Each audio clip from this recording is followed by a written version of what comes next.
Welcome back to Dad Knows. So today we're going back to 1969.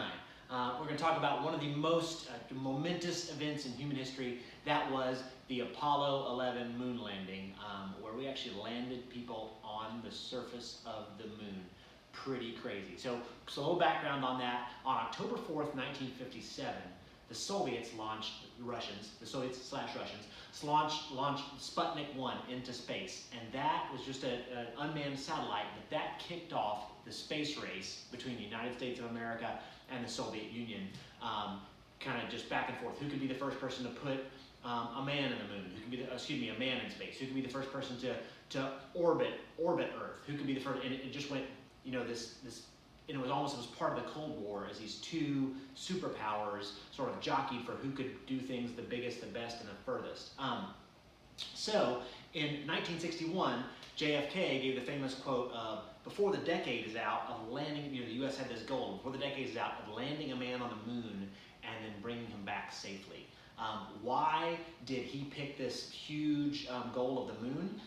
Because honestly, the Soviets were kind of already beating us in a lot of the stuff close. So we were kind of giving ourselves a really big goal way out there that we could actually maybe pass them and get ahead of them, because they kept beating us in these little short-term goals. So it was like, we're going to take this really big goal. So anyway, went on that goal. In July of 1969, we would achieve that. So how far is it from the Earth to the moon? It's 238,900 miles. So it's kind of a long journey. We'll be back to talk to one of the people that went on that journey right after this quick word from our sponsor. Looking to experience muscle pain, fatigue, rashes, bleeding gums, and tooth loss? Well, scurvy is the thing for you. That's right, scurvy has been ailing people on long journeys for thousands of years. Now available in space. All right, welcome back in. Thanks, as always, to our sponsor, Scurvy. They've sponsored us a couple times before. They heard about we were doing a long journey, so they wanted us to get in on this, even though I don't think Scurvy was a part of the NASA mission to Mars. Anyway, we're about to bring our guest in. This is a first for us on Dad Knows, because this is the first time I've brought in a guest that is actually still alive right now as I film this. But we're going to bring in, like, you know, an earlier version of him. So without any further ado, let's bring in Edwin Buzz Aldrin.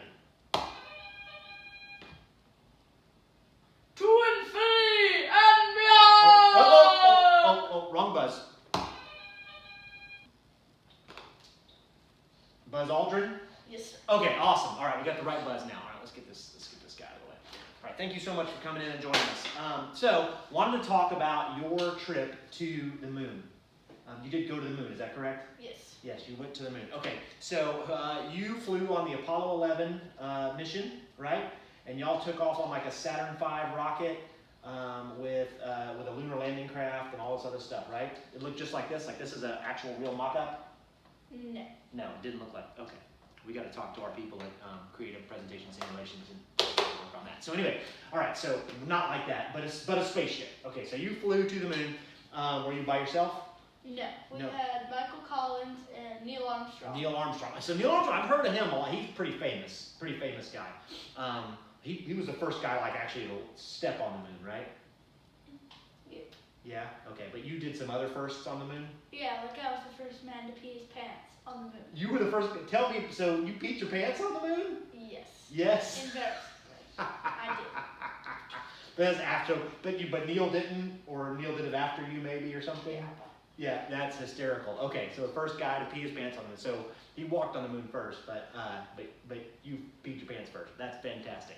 Because y'all kind of had to, right? You didn't really have a toilet you could use. No, we didn't. No, there weren't urinals on the moon, right? Okay.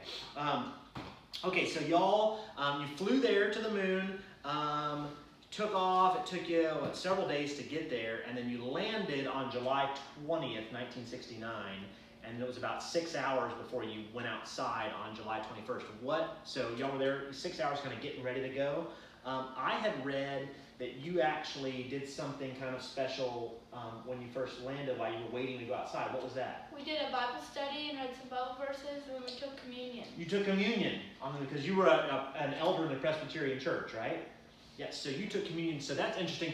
The first food and drink consumed on the surface of the moon were elements of communion.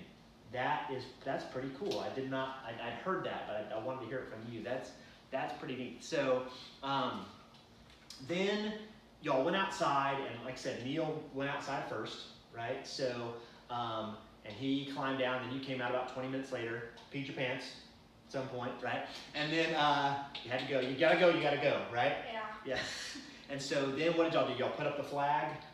Yeah, we had some trouble getting it in at first, but eventually we got it. Like it didn't work right when you were putting it up? Yeah. Okay. So Also, a lot of the pictures are me on the moon. the pictures, all the pictures, like there's a picture of a guy saluting the flag. Is that you? That's you. Why are they all of you? Because Neil had the camera. Neil had the camera, and you were like, I'm going to be in all the pictures. You It's didn't my take it plot all along. Oh, so he got to go down there first, but he went down there first with the camera, right? So y'all were there a couple hours, collected some moon rocks and samples and stuff, and then got in there and went home, right? Anything funny happen before you left? Oh yeah, while we were there, so the Russians' little unmanned spacecraft fell down and crashed on the moon. Yes, that's funny. So the Soviets had made it to where they were still technically in the race, in the space race at this point, but we were basically beating the pants off them. And they had sent an unmanned probe to the moon, and it crashed on the moon surface while y'all were kind of there just hanging out, doing your thing, walking around, taking pictures, right? That's pretty funny. Anyway, I'll go ahead and send you back now. Thank you so much for coming in. You got anything else? You good? All right, Buzz, thank you so much for coming. It's been a pleasure to have you here. And maybe we'll get some technical expertise from you next time when we do another rocket mock-up, so we have the right looking thing there. So, all right, fantastic. I'm going to send you home. Ready? Okay, so that was awesome having him here. One of my heroes, a fantastic guy. That was cool. So what was that about? That was basically the end of the space race. We had won by that point. A huge achievement, sending people from Earth to the moon, having them walk around the moon and come back. And we did it 6 months. We still had 6 months left on the deadline that JFK had given us, before the decade was out, or 5 months, I guess. So anyway, just a huge thing, huge achievement for all of mankind.